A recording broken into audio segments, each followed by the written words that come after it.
Afternoon. Thank you for joining us today for this webinar on tracking COVID-19 in Michigan that is jointly sponsored by the Institute for Healthcare Policy and Innovation and the School of Public Health, both at the University of Michigan.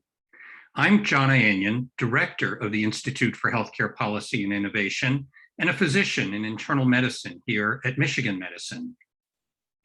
Our institute is the nation's largest university-based organization of healthcare researchers. We bring together nearly 700 faculty from 15 schools and colleges at the University of Michigan to study complex and timely health policy issues. Our institute was founded in 2011, and this year we are celebrating 10 years of sharing evidence-based research that helps inform healthcare policy and practice discussions. During today's webinar, you will hear an update on COVID-19 variants in Michigan and learn about online tools to help you stay informed about COVID spread. We hope the information will help inform you and your decisions as individuals, employers, school leaders, and organizational leaders. Please note that closed captioning is available via the live transcript function at the bottom of your Zoom window. I will now turn to Michael Rubyan, a clinical assistant professor of health management and policy at the University of Michigan School of Public Health, who will serve as moderator of today's webinar. Michael? Thank you so much, John, for your introduction, and we're looking forward to a very productive session this afternoon. I think that everyone who's in attendance here has likely seen all of the different pieces of news that have been emerging over the last week, with cases increasing as a result of the Delta variant, data emerging from different parts of the world, questions about different aspects of our vaccination efforts in the United States and abroad, as well as how we're handling COVID in our state here in Michigan, as well as in other states in the United States. There's lots to discuss today. So I'm joined today by my colleagues, Dr. Marisa Eisenberg and Dr. Emily Martin, who are going to take us through some of the data that we have been looking at here at the School of Public Health, some of the modeling that our Department of Epidemiology faculty have been conducting around COVID numbers, as well as aspects related to vaccination. We're going to do a little bit on the MySafeStart map and how that has been evolving over time. And then from there, we'll open it up to questions. Some of you have submitted pre-submitted questions, which we have taken a look at and will incorporate either into our remarks now or when we open it up. But we will be sure to answer questions as they're coming in. I'll serve as moderator when we get to that part of the webinar. But for now, it's my honor and privilege to introduce Drs. Eisenberg and Martin as we kick off the first part of our session today. Great, thanks so much, Michael. So if we can go to the next slide. We wanted to start with just an introduction to the state of the data for, recent newest data that we've got, starting with the national picture. So the US, as I'm sure you all know, is increasing with many areas across the country in high transmission. You can see that those increases, vary across the country. So the plot on the left there is showing the West, Midwest, and South and Northeast, and how there's, sort of different rates of increase, with the fastest increase happening in the South, and then Florida for comparison in the dashed line there. Michigan currently has the 5th lowest case rate in the US, but we are increasing as well. If we go to the next slide, you can see that we are, even though we're, among the lower case rates across the US, we are still at high transmission level in terms of our CDC level, and all regions across Michigan have high transmission areas. And so this is just a screenshot from my start map showing the different regions and counties, and you can see that there's a lot of red on this map, and that we are increasing if you look at the plot on the right. So if we go next slide. Cases are increasing across all age groups. So this is showing the spring surge and then the current increase with a little zoom in on the right there for the current increase. And you can see that the rates are really highest among young adults. So those kind of pink purpley colors there are the younger adults. And that's where we've got our highest case rates. Next slide. So when it comes to, so that's sort of the case rates picture, thinking about transmission, now thinking about vaccination. So 55% of Michiganders 12 and older are fully vaccinated. Vaccination rates vary across the state, as you can see there on the left. They also vary by age, so with the highest coverage among older adults, and then lower coverage as we get to younger age groups. The coverage rates have sort of basically plateaued. We've been seeing small increases in recent weeks, but it's been kind of slow going for a while now, and so that's something for us to be thinking about too when it comes to hitting targets and benchmarks for coverage. If we go to the next slide. The recent news that of course everyone has been talking about is the Delta variant, and this plot on the left shows how we sort of saw the takeover of Alpha as being the predominant variant there in orange, and then more recently, this is all coming from sequencing data, the Delta variant has kind of taken over as being the predominant variant that we're seeing around. And with that Delta variant, we've been seeing all these surges in other parts of the country. We've done some mathematical modeling, looking at projections based on mobility data, vaccination rates, all of these different kinds of things. And we are increasing now and likely to see a surge. That surge could be smaller than the spring surge or as high or potentially even higher than the spring surge. So as the models are predicting that a Delta surge is likely, potentially of sort of a similar size to spring. But of course, staying home, masking, and increasing vaccinations can slow or prevent this surge. With that, I'll switch it over to Emily with the next slide. Thank you. So I wanted to take a minute and talk about the hot topic of the hour, which is vaccine effectiveness. How do we think about it? How do we know how effective our vaccine is, and what do we know from those sources? So first I wanted to start with, I know there's a lot of new data out of the CDC yesterday, which I'll talk about, and actually we participated in some of those projects as well. I'll talk about that in a moment, but I wanted to start with this new report out of the UK. One of the things that has sort of been lacking in the information about vaccine effectiveness is this head-to-head comparison against illnesses that have had the sequencing data that you need to say, does the vaccine work against the Delta variant? And this report from the UK does a really nice job, and really, really huge study that they did, and basically showed a head-to-head comparison between infections with the Alpha variant and infections, which is the variant that we had in January, February, March, and then the infections that we're seeing now with the Delta variant. And what you can see on the upper right-hand graph all the way to the right for this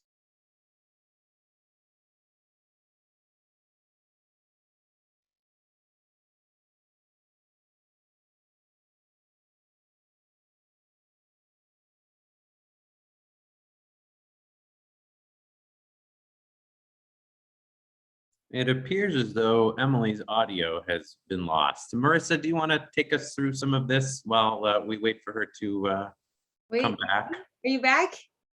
Yep. I'm back. I don't know. Yay! The internet is Right. Well, it's August. We're having Zoom summer vacation here. It's the last couple of weeks. Zoom needed a break. Excellent. Well, let me know where I left off, and I'll pick right up there. You were right in the middle of taking us through the dose 2 graphic here related to the UK trial. Perfect. All right. So the takeaway message from this is that bar in purple, Delta, that's showing the vaccine effectiveness against the Delta variant in this head-to-head study in the UK using their real-time national data. Now in the UK, we have to remember that they use a mix of the AstraZeneca vaccine and the Pfizer mRNA vaccine. When you break those out and look at just the mRNA vaccine effectiveness on the bottom, then their number there is 88% effectiveness against Delta. So you're going to be seeing a range of numbers come out, and I'll talk a little bit why we're seeing lots of different numbers from lots of different places. And I wanted to give a quick reminder on what vaccine effectiveness means. So when we say vaccine effectiveness, we're not talking about the likelihood that you get infected. What we're talking about is the percent of infections that are prevented by the vaccine. So if a community were to have 100 infections, if they have a vaccine that's 80% effective, like in this example, then 80% of those infections are stopped.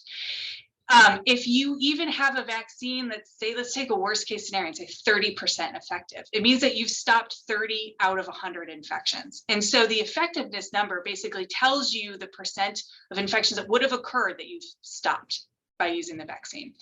So if we go to the next slide, I kind of set this up as a, Marisa and I have done some number magic here to kind of talk about this idea of breakthrough cases. So breakthrough cases, most people probably are familiar with the terminology. It's talked about when you've got people who are vaccinated and were infected anyways. So unless you have a vaccine that's 100% perfect every time in every person, you're going to see cases in people that were vaccinated. Now, for the most part, the data is showing pretty clearly that vaccines will be the people who are vaccinated when they're infected, the disease is less severe than if they were unvaccinated and then infected. And we're seeing that in our own data here at U of M as well, that people with vaccine are having less severe disease. So what happens when, if you look at the left-hand side, so here we've got an example city that has 50% vaccination. So in your unvaccinated individuals, you can have, say, 25 cases in the unvaccinated and 5 cases in the vaccinated, but you stopped 20 cases in your vaccinated group. So this is, we modeled this based on if it was a vaccine that was 80% effective.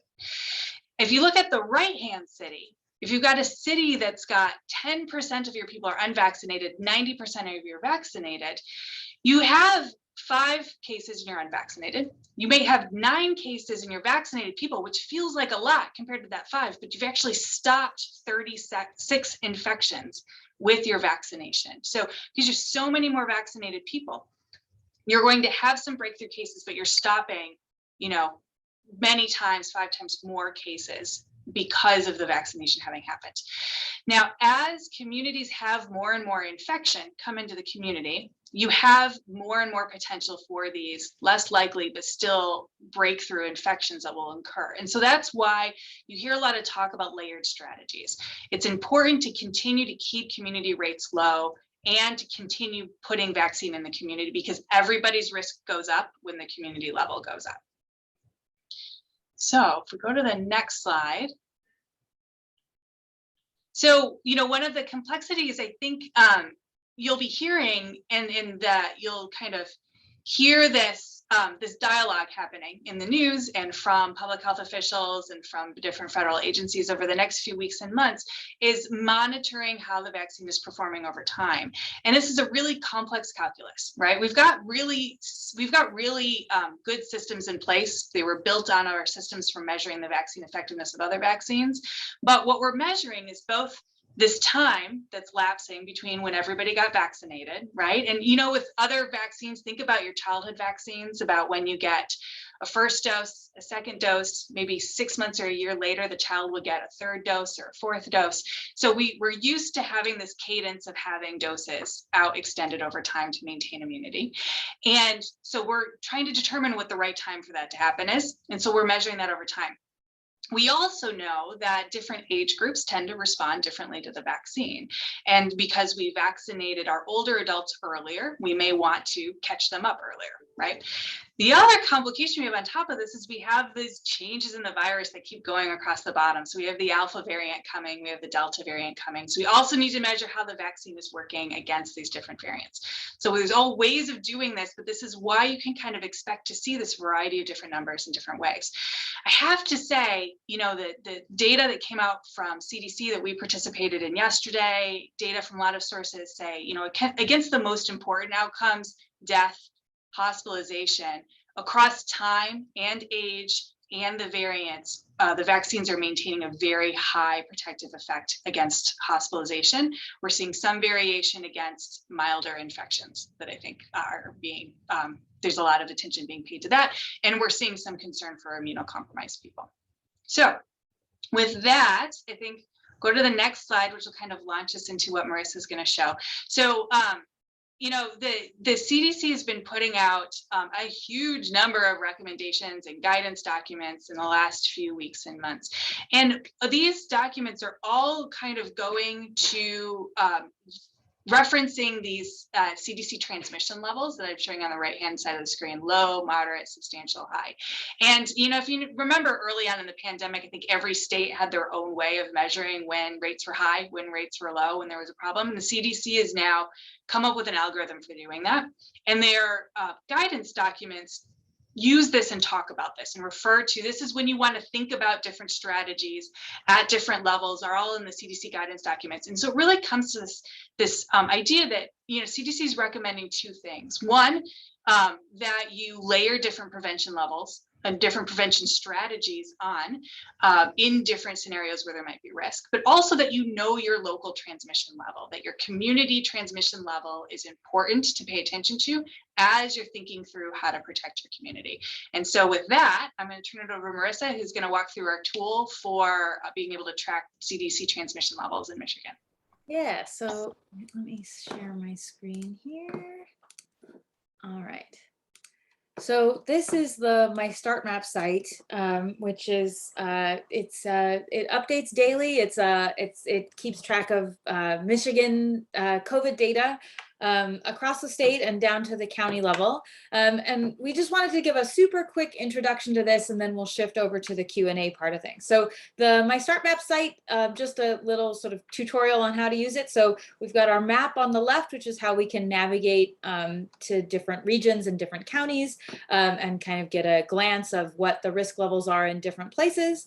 The right-hand side has all of the indicators that we'll be tracking. So we've got those split into epidemic spread indicators like percent positivity, test results, cases, deaths are also here, and then also healthcare indicators. So we've got cases among healthcare workers, hospitalized patients, hospital capacity, and then there's a few additional metrics in that accordion down there. And then up along the top, we've got the controls to adjust different things. So if you want to add in correctional facilities or not, or include antigen tests or not, all these different kinds of things. And so just wanted to kind of sort of step through an example of how one might navigate the site and how you might use it to look at different things. So one question just for those who are watching here. Can you comment a little bit on the use of the purple colors versus the CDCs? And I know we have a new feature here that's helping us to sort of act as the bridge. Yes, thank you. I had a note to do this and then I totally forgot to. So one quick note. So we were doing levels sort of before the CDC levels came out. These started off with the My Safe Start plan phases way back in the day. And so these are the My Start Map levels. They're also, just like the CDC levels, they're also based on cases and positivity, and you take the worst of the two. But they use slightly different units and slightly different thresholds. So the My Start Map levels are based on daily cases per million, and the CDC levels are based on weekly cases per 100,000. So it's a slightly different way of kind of accounting for things, but it's the same basic idea. So I'll dig into this in a minute, but you can actually switch between the My Start Map levels and the CDC levels, which is a new feature that we just added. And I'll also show you where to find this on the site. But if you want to know kind of how the two level sets line up, this is the same, so cases per million for My Start Map and for CDC, and kind of where the breakdowns are. And so you can see how the level thresholds differ from each of the different kinds. But so My Start Map has a low A, B, C, D, E, blue to purple thing, and CDC has the sort of low to high blue, yellow, orange, red thing. So we'll switch between those, but yeah, thanks. Good call. So if you wanted to look at cases, you can pull down the cases accordion here and see how cases have been looking. It gives you a snapshot of what's the current daily cases per million and the trend. Currently it's marking it as an elevated incidence plateau. You can adjust, how long you want to look at this. So there's a 1 month, 3 months, 6 months, or you can also, maybe you want to look at a particular, you can play around with exactly, what part of the pandemic you want to look at. So you can see cases here, test results like positivity here, number of daily tests that we're running, all of those kinds of things are in here. So you can play around with these different accordions and look at different metrics. You can also go to different places. So, if you wanted to go to Van Buren County, then you would click into the region here. And then once you're, let me actually do that again because I always do these things too fast. So the Kalamazoo region here, so if you hover over, you can see it's a level D from the My Start Map thing. And then Van Buren here is a level E. And so if you click there, it'll shift and show you the risk level for Van Buren. And, you know, sort of the cases and everything will shift to being for Van Buren County. You can also click here on Y, and it'll actually give you exactly what the rationale was. So what triggered it to go to E level and win and all of those things. So if you're curious why it's that level, it'll show it to you there in this Y risk level explanation piece. So that's sort of the like world's fastest introduction to the front of the dashboard.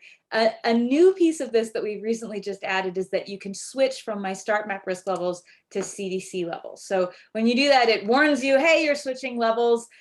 You can click here and you can actually see how the levels compare if you want to. So that shows you what the thresholds are between the two of them.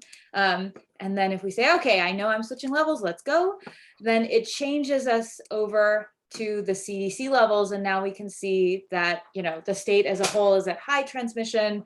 In fact, actually, I think as of today, all of the regions are also high. You know, you can go in and look at different counties and see, you know, Isabella here, you can look at different counties and see, you know, exactly what's going on with them, what level they are. And it shows here the two metrics that are relevant for the CDC level calculation, weekly cases per 100,000. So we can go see the recent trends and when did we cross over into substantial, and test positivity. And so the CDC levels, like the My Start Map levels, they take the worst of the positivity and the weekly cases per 100,000. And that's sort of how those guys get generated. Marisa, one other question here on the map. So you showed us how the different CDC compares to My Safe Start. I noticed in A, B, and C that's aggregated under one of CDC's levels. So there's a little bit more sensitivity to the My Safe Start levels. Can you help us understand how we distinguish between A, B, C, My Safe Start versus just it's all in moderate transmission under CDC? Yeah, so that's where this graphic, and you can find this graphic just to remind folks, if you switch risk level frameworks, the graphic is in here. So that's where you can find it if you want it. This graphic is really useful for that. So, you know, My Start Map, the levels when we start, it's a little bit historical in a way, because when we started off, you know, to be honest, the case rate numbers that we were seeing in the first wave of the pandemic, that spring wave, they were all just, we had no idea how high the case numbers could get, that we were, you know what I mean? And so the initial levels that we started, they were a lot more fine grained. And so it's ended up meaning that,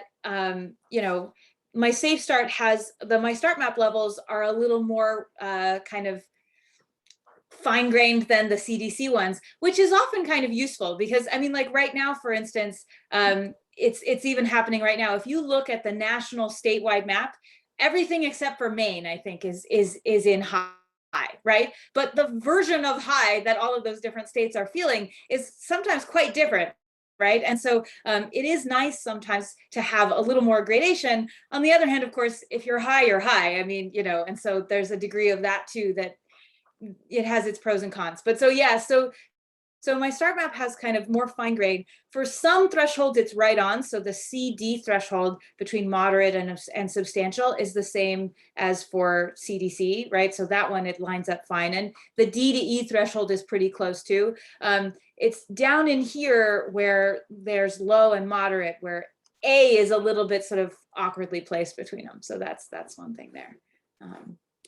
Yeah, so that's sort of the overview of kind of how to use My Start Map on the sort of dashboard page. Wanted to really quickly mention there's another page, the compare page, that you can also use to do a lot of these kinds of, particularly if you're looking at a regional level, or maybe you want to compare across different regions, or you want to kind of try and understand, you know, how are my neighboring counties doing, you know, not just my own local county. So the compare page lets you do all of those kinds of comparisons. So what we have here is each of the different regions. So these are the MERC regions, which are their sort of public health preparedness regions, plus labor shed information on where people commute to work to. And so you've got Michigan as a whole, each of the different regions that we saw on the dashboard page, and then all of the counties here. And so it just shows you the region risk level, for the region risk level, the county risk level, cases per million, CDC trend, all of the kind of indicators that we were seeing on the front page, but now you can see it as a table, color coded, and kind of get a quick snapshot for everything.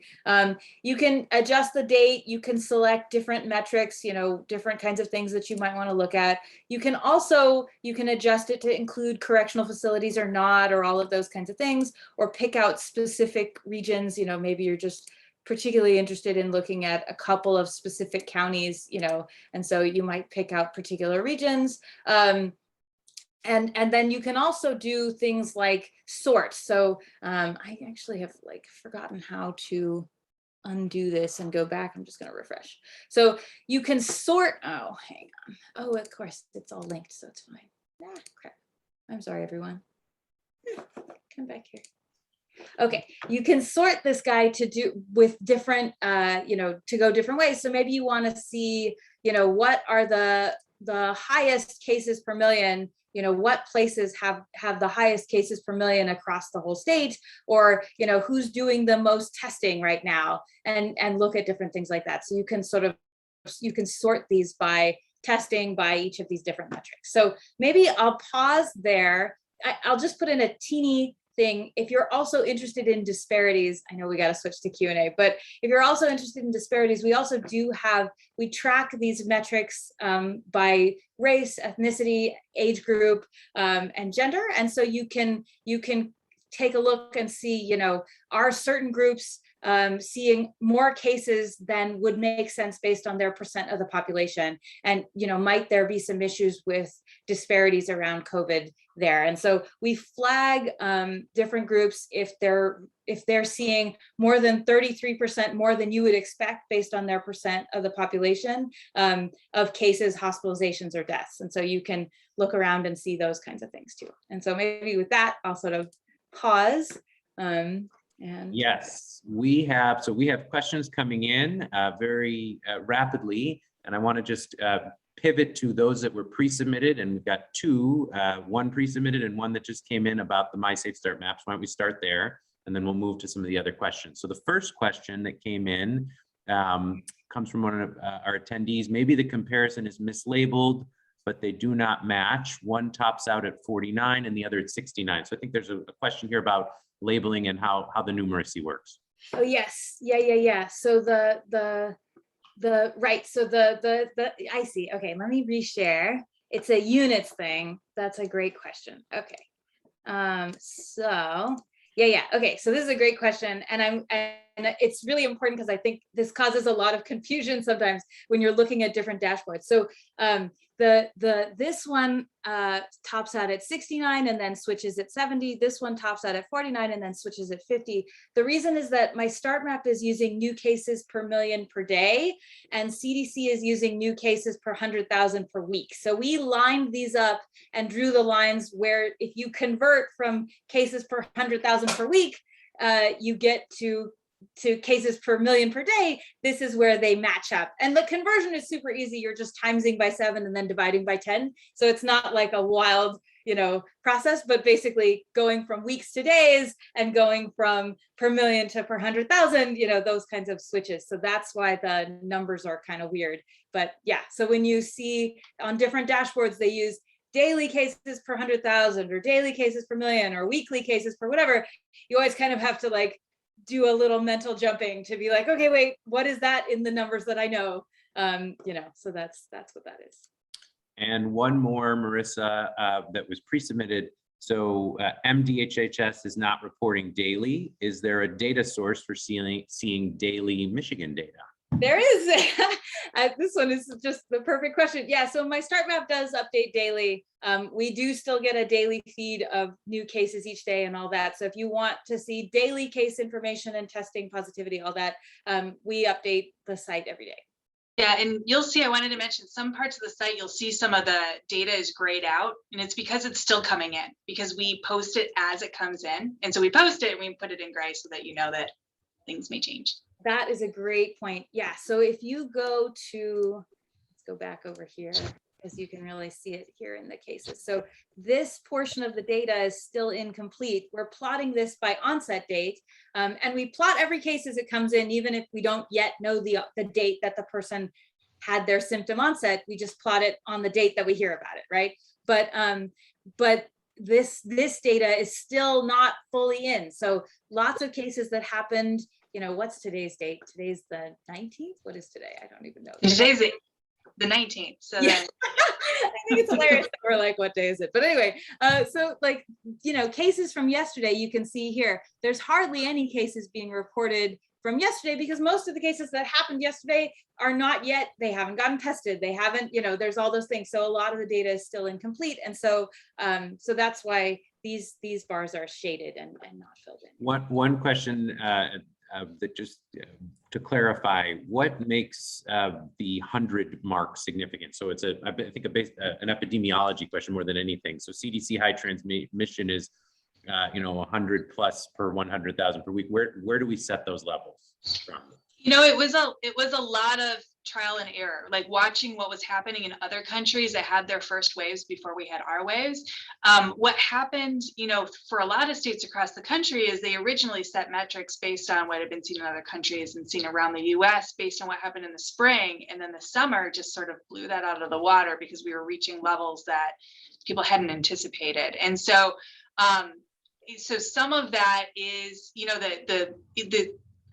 we've seen, you know, when you get to the low end, we see levels at which, so the lowest levels that CDC has, those are similar to the levels at which we saw countries like, for instance, South Korea start to get their epidemic under control in a real way. And so those are sort of based on seeing success stories in other places. On the high levels, it really is about benching from prior experience over the last year. When do we see hospitals start to get stressed out? When do we see public health departments start to get stressed out, and the amount of workload and kind of doing these case investigations, the contact tracing? And so it's been kind of the lived learned experience over the last year. Yep, and we'll go back often and, you know, basically look at the data on how stressed, how much surge, you know, how much strain were healthcare systems under, those kinds of things. And, you know, does that line up with the transitions that we were seeing? And usually it's pretty close. So that's kind of where it is. All right. Well, this is an excellent start. I'm going to pivot us now to our Q&A. We have a lot of questions, so we're going to work as a group here to move through them efficiently so that we can try to get to everyone's questions. I know there's lots on everyone's mind, and there's a lot of discussion going on just in our atmosphere right now. So let's dive in. The first question I want to go to is with regards to asymptomatic COVID. So the question was, do people with asymptomatic COVID develop long COVID? And let's talk about it in vaccinated versus unvaccinated populations. Yeah, so I mean, it is possible to develop long COVID even if you were asymptomatic. There people have seen situations where that does happen. And whether vaccination sort of reduces the risk of long COVID isn't totally clear right now. So I think it's sort of too early to tell, and we'll need to collect more data on that front. It's possible, but I just don't know yet. What we do know is that there is it does seem that there's a higher risk of long COVID among women ages sort of 40 to 60. And there are links between long COVID and sort of autoimmune issues. And so that's kind of where the long COVID stuff is kind of coming from. Emily, I didn't know if you've done a lot of stuff with kind of long virus, you know, sort of reaction. Right. I mean, in some perspective, the vaccine reduces long COVID in total because it's reducing the number of people that are becoming infected. And there are some studies that are sort of suggesting that there's benefits to vaccination that happens after somebody's had COVID to prevent either the development or the persistence of long COVID. I know that body of work is still emerging and under development. But yeah, there's a lot to learn about the long-term impacts of these for sure. And, you know, to be honest, I think long COVID is very, very interesting For respiratory illnesses as a field in general, there has been kind of an underinvestment prior to COVID to understanding what are the impacts of having these severe respiratory infections. What are the long-term impacts of being hospitalized with the flu or with RSV or some of the other viruses we worry about as well. So we're learning a lot as a field in general in terms of long-term standing impacts of respiratory disease. And some of it is that as well as being specific to COVID itself. So let's stay on the vaccine topic here. I'm going to just kind of move us through some of our vaccine questions, and then we'll maybe move to some of our mitigation questions with regards to how we're going to be approaching the fall. This question relates to several that are coming in on kind of variants. So we've seen some evidence that the Delta variant is experiencing or is causing breakthrough among vaccinated populations. So naturally, I think questions are emerging around the Lambda variant. There's concern around that, and I imagine concern around many others. So maybe let's just take a moment to comment on our, vaccines being developed for some of these that we're looking for in the future. I remember back in the fall, or back in last fall, we were talking a lot about, P1 and some of the other variants that were of concern, which have maybe not taken as large of a hold on the, on the population. Yeah, so I think it's good to, I'm going to start with just sort of talking about the why a little bit, like why we're watching this so carefully. So for the Delta variant, the big concern with Delta variant, remember I mentioned, is as cases go up in a community, the risk goes up for everybody. Risk goes up for the vaccinated, even though it's less, and risk really goes up for the unvaccinated. And so Delta's big problem is that it pushes up rates in a community so fast. So then it's going to push up cases in everybody, vaccinated and unvaccinated. Now but the vaccine effectiveness, the vaccine is still working pretty solidly against the Delta variant itself.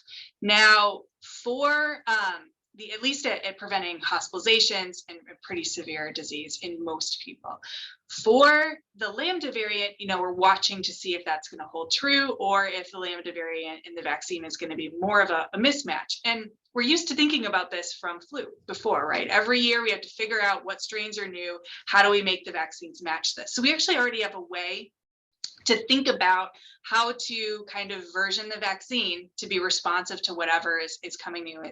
And the great thing about the mRNA vaccines, actually, this was a technology that was already in development and under consideration for things like influenza, because of its ability to be changed so quickly.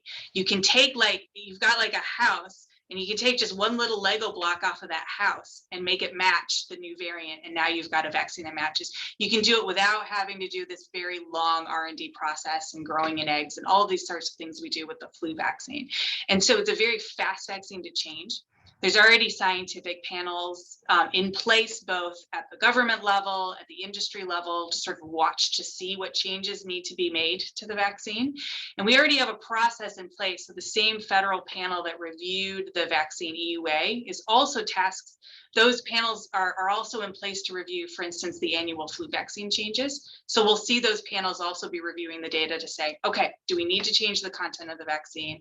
And when do we do that? And which strains do we change to? So I'm pretty optimistic on our ability to be responsive with the mRNA vaccine. All right, a couple quick questions here on vaccines before we change topics here for a moment. So is there information on vaccination levels of 12 to 18-year-olds, which I imagine would be helpful for schools? Marisa, I imagine you have something to share there on how My Safe Start can help us with that. Yeah, so we don't yet have the vaccine information on My Safe Start, but we are in the process of, we should have that up soon. But in the meantime, you can get it from the state dashboard, and I'll just share really briefly. So if you go to the state vaccine dashboard, you can see the coverage by age group. Now, it's not the perfect age breakdown in that way, 12 to 15 years and then 16 to 19, but you can get some of that information. And if you go over here to county, you can choose your county, and then look at what the coverage levels are, for different counties. And so you can, you can play around with this. So that's one resource. And we can share the link to the state dashboard in the chat. But so that's one resource for getting that age group, vaccine coverage information. So we're heading into the fall. Obviously, we know that there's an increased risk for children under the age of 12. Children are some of our most vulnerable citizens in this country, or parts of our country. When can we expect a vaccine for those less than 12? How do you anticipate it'll be rolled out? So there's still a ways to go in the process. So, you know, when we take an adult vaccine and we adapt it to children, you know, children are more than just tiny adults, as we like to say. And so there needs to be work done to figure out how much vaccine to give, what timing to give it, and how many doses to give. And so that is all still in process. It's going to still take some time. And so, you know, I do not think that process is going to be done in time for school start. We're getting pretty close on school start. I know some kids are starting this week. And so we've got to use these other prevention strategies in place of that for the time being.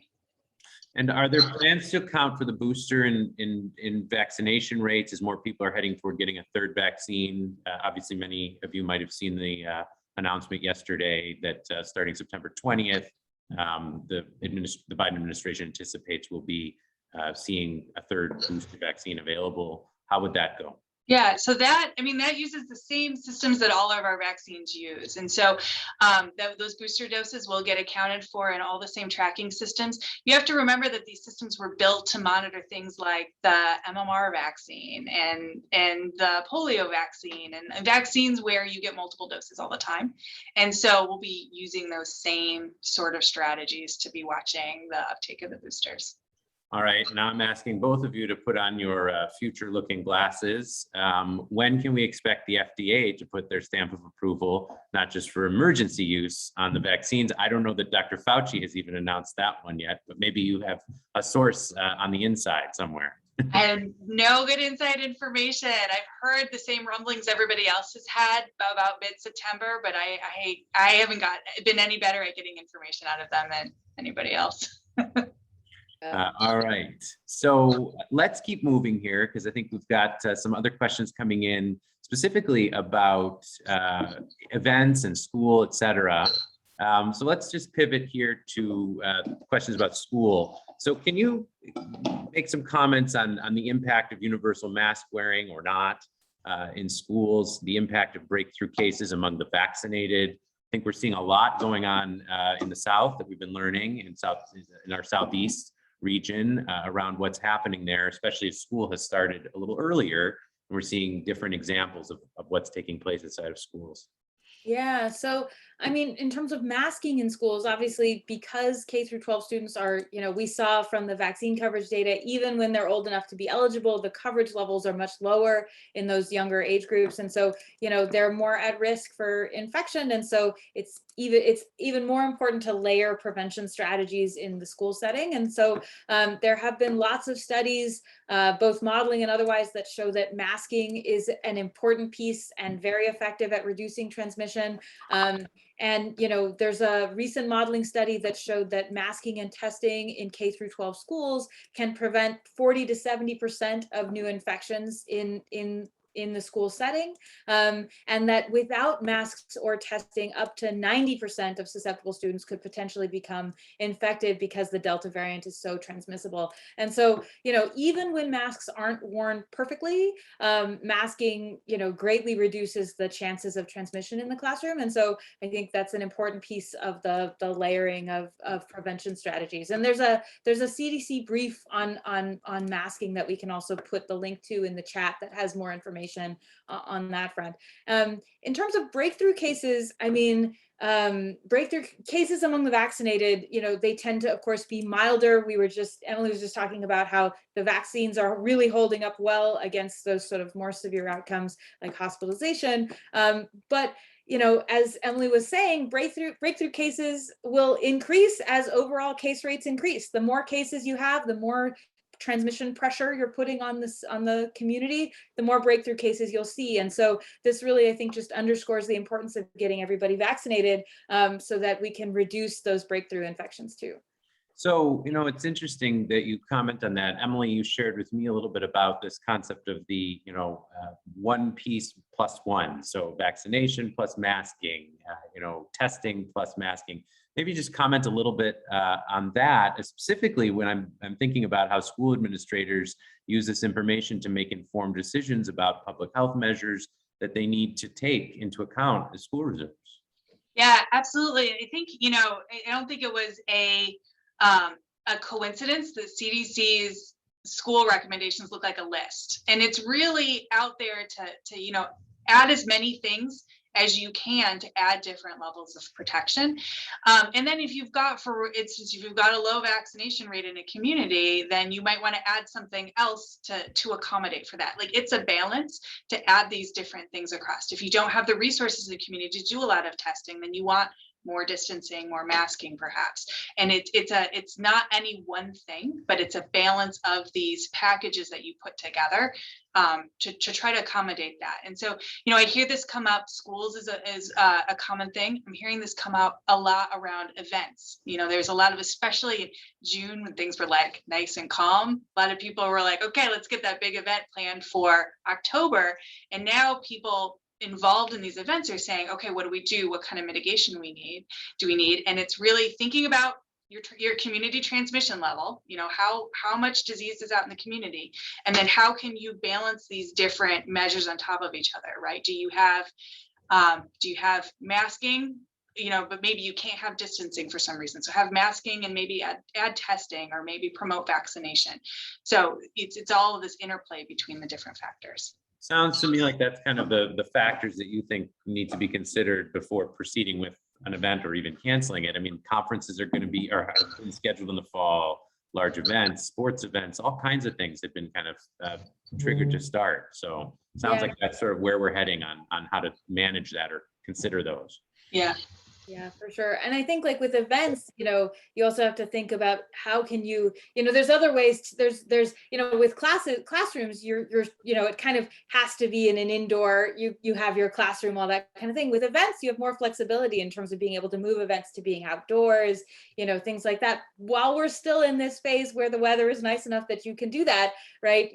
I think there are lots of ways to kind of think about what's the size of your event, what can you move it outdoors, those kinds of things that you can do to try and mitigate the risk at events.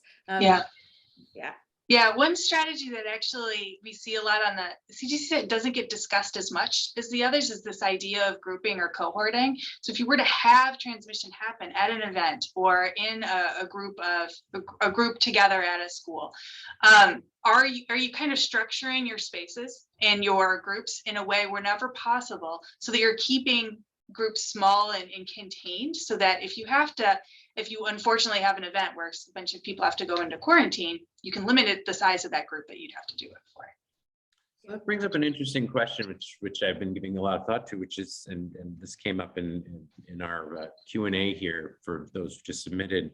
So are you worried about testing rates during the Delta surge? I noticed that the curve is rising very quickly. You mentioned, Marisa, earlier on in your slides that, we could see a surge as high, as what we saw in April here in Michigan, where we actually had a surge that was higher than many other states with Alpha. So I wonder, if you have any kind of sense of, what the testing capacity is.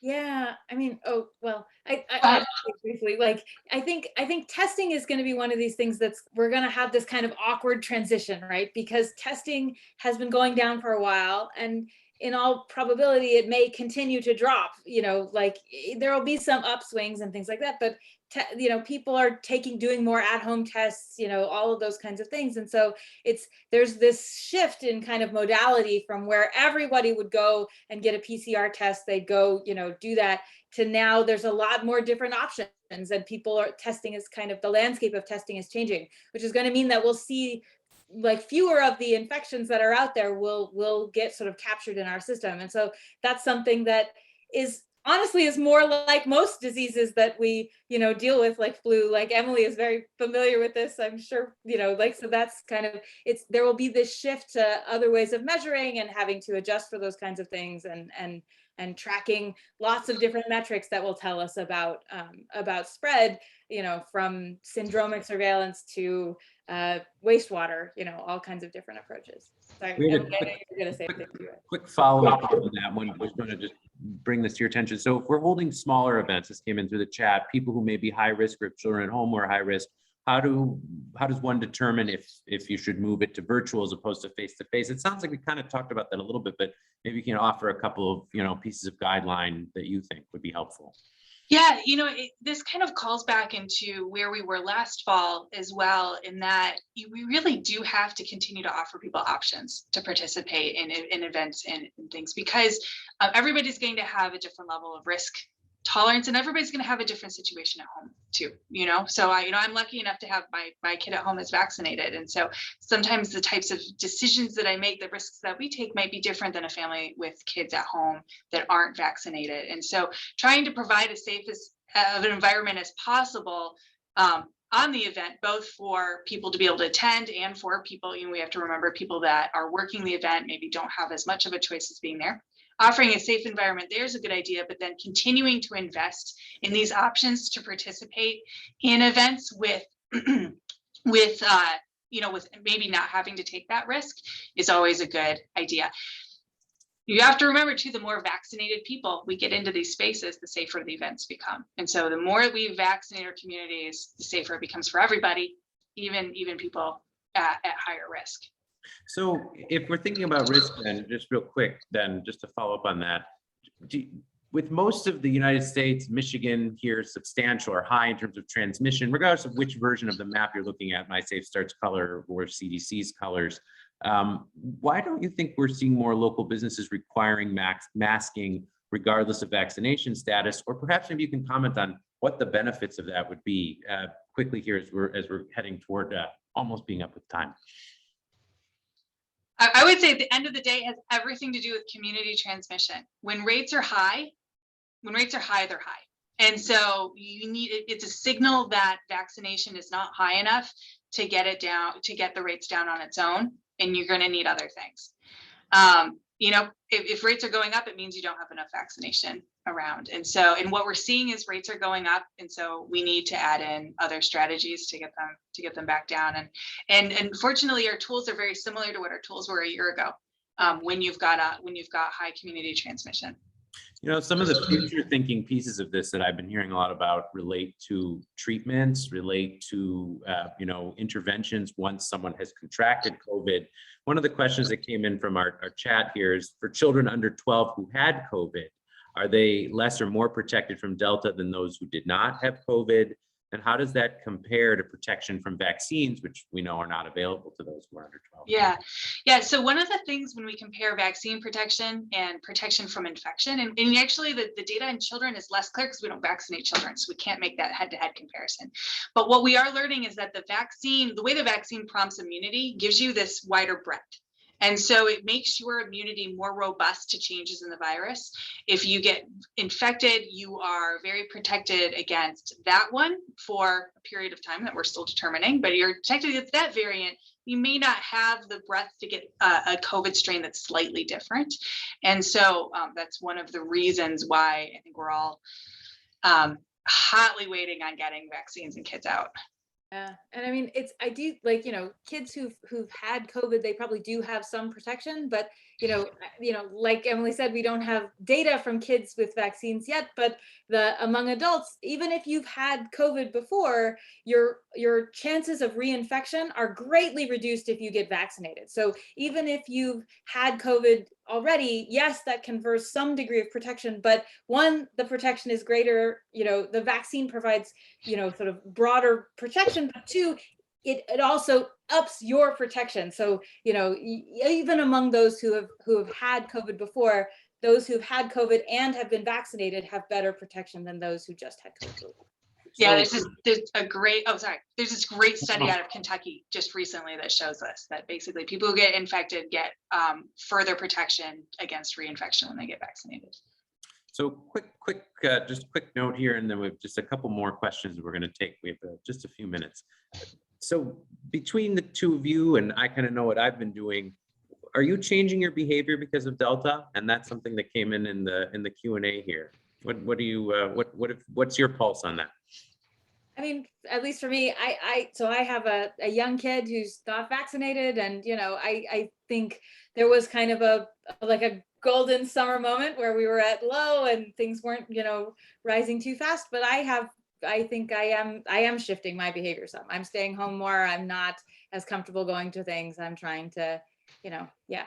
I mean, our family has been masking the whole time, so that piece has kind of stayed the same. But I do think, it's not even necessarily from Delta, but just when cases are high, they're high. I mean, it's like what Emily was saying a little bit ago. If they're high, then that means whatever we're doing is not enough to contain whatever is spreading. So, that is what it is.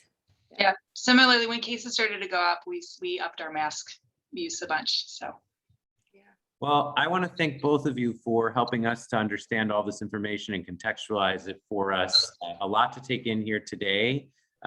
We encourage everyone to use My Safe Start to take some of the tools that we learned about today, as well as consider some of the different provisions and guidelines and thoughts, as well as approaches that we've talked about here. With that, I'm going to turn it over to John to close for us. Thanks to everybody for helping us to think through some of these very important questions as we head into the fall. Thank you, Michael, Emily, and Marisa, for your enlightening and engaging conversation. And thank you, everyone who joined us today to learn about these helpful tools. Please consider visiting our Institute's website at ihpi.umich.edu. Follow us on Twitter at @UM_IHPI. Sign up for our monthly newsletter to find out more about our work to improve the quality, safety, equity, and affordability of healthcare. And on the closing slide on your screen, we've displayed helpful links for you to access after today's webinar. One link goes directly to the My Safe Start map discussed today, and the other links to our Institute's issue brief about the impact and implications of this tool and other COVID-19 dashboards developed by Emily, Marisa, and their team. In closing, good afternoon to you all, and we hope you and your families stay well. Thank you.